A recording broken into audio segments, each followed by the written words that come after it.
గురుగారు, వినయ విధేయతల్ని వ్యక్తుల యొక్క సహజ ఆభరణాలుగా ప్రస్తావిస్తూ ఉంటారు కదా. వ్యక్తిత్వ వికాసంలో ఈ వినయ విధేయతల యొక్క ప్రశస్తి ఏమిటి? ఈ వినయ విధేయతల్ని మన ప్రాచీన సంస్కృతి సంప్రదాయాల్లో కూడా ప్రత్యేకంగా పేర్కొన్నారు. ఇది నిజంగా మీరు చెప్పినట్లుగానే ఆభరణాలు వినయ విధేయతలు. వినయము విధేయత. వినయం అంటే ఒకరి ఎడల వంగి ఉండటం, వినయము. విధేయత అంటే దాన్ని ఆచరించటం. అంటే కేవలం వంగి ఉండటమే కాదు, నేను ఇవాళ పని చేస్తానని వినయంగా చెప్పటం, దాన్ని ఆచరించడం విధేయత. వినయ విధేయతలు అంటే ఇవి అవినయం అపనయ అని శంకరాచార్యుల వారు షట్పది స్తోత్రం అని ఒకటి రాశారు.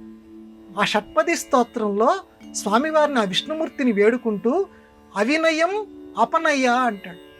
అవినయం అపనయ అంటే నాలో ఉన్నటువంటి అవినయం ఏదైతే ఉందో దాన్ని తొలగించు స్వామి అంటాడు. అంటే లోకంలో కొద్దిపాటి ఐశ్వర్యం వచ్చినా, కొద్దిపాటి విద్య వచ్చినా నాకు తిరిగే ఉంది అని అనిపించేటువంటి ఒక అహంకారం మనిషిలో ప్రవేశిస్తుంది. అది మనిషిని సర్వనాశనం చేస్తుంది.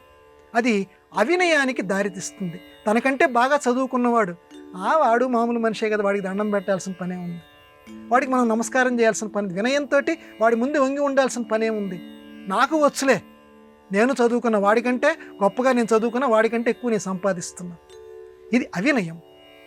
ఈ అవినయాన్ని అపనయ నాలో పోగొట్టు. అంటే చూడండమ్మా, కొన్ని వందల సంవత్సరాల క్రితం ఈనాటి ఆధునిక సమాజానికి పనికొచ్చేటువంటి ముక్క, కొన్ని వందల సంవత్సరాల క్రితం రాసినటువంటి ఆ స్తోత్రంలో శంకర భగవత్పాదుల వారు చక్కగా మనకి తెలియజేశారు. కాబట్టి వినయ విధేయతలు మనిషికి, ఎందుకంటే ఏతాము అని పూర్వకాలంలో ఉండేవి. ఏతాము అంటే దిగుడు బావి. ఆ దిగుడు బావిలో ఇలాగా కిందకి వంగి ఉన్నటువంటి ఒక కర్ర, దానికి బిందె లాంటిది పెట్టేవారు. ఆ ఏతాము వంగితే కిందకి వంగిన తర్వాత ఆ నీళ్ళు అనేది ముంచి ఆ బిందెలో ఉన్నటువంటి నీళ్లు కలుపుకొని అలా పైకి లేచేది. ఏతాము వంగితేనే నీళ్ళు వస్తాయి, ఆ బిందెలోకి నీళ్ళు వస్తాయి. ఏతాము వంగకుండా అలా పైకి ఉందనుకోండి, నీళ్లు ఆ బిందెలోకి రావు. కాబట్టి వంగి ఉన్నటువంటి వాడే లోకంలో ఎప్పుడూ కూడా, వినయంతో ఉండేటువంటి వాడే లోకంలో ఎప్పుడైనా సరే విజయం సాధిస్తాడు. అయితే కొన్ని వినయాలు ఉంటాయి, అతి వినయం అంటారు. ఆ అతి వినయం కలిగిన వారి పట్ల కూడా చాలా జాగ్రత్తగా ఉండాలి. పొటేలు కుమ్మటానికి మనం జాగ్రత్తగా కనుక చూస్తే, ఒక వ్యక్తిని కనుక కుమ్మాలి అని అనుకుంటే అది కూడా ముందు వినయంతో ఇలా తలకాయ వంచినట్టు అనిపిస్తుంది.